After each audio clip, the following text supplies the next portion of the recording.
इस समय इस्लाम और मुसलमान कहाँ पर खड़े हुए? देश में इस्लाम जिस तरह तो का वातावरण है, वो आप क्या एनालिसिस करते हो इसका?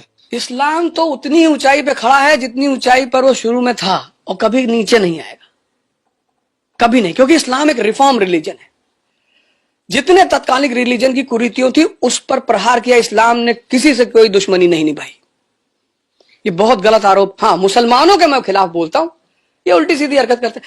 हजरत अली, युद्ध चल रहा है, एक आदमी के सीने पे कूद के बैठते हैं, निकाल के खंजर मारने के लिए, वो उनके मुंह पे थूक देता है।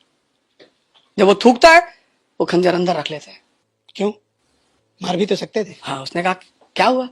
उसने कहा तुमने मेरा मन विचलित कर दिया, मेरा मन आज तक कभी विचलित नहीं हुआ था, तुम्हारे थूकने से मेरा मन विचलित हो गया, अब मैं तुम्हें नहीं मारूंगा। अरे उसने कहा गलती कर रहे हो। बोले क्या सिद्धांत रहा होगा? मिस्र का एम्बेसडर हजरत उमर से मिलने आया, खलीफा जमीन पे सो रहे हैं पत्थर की तकिया बना के।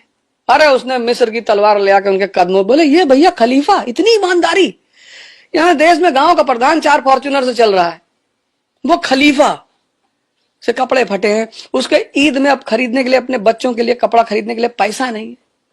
वो जाके अपने खजांची से खलीफा कहता है कि यार कुछ पैसा उधार दे दो तो मैं अपने बच्चों के लिए ईद में कपड़ा खरीद लूं।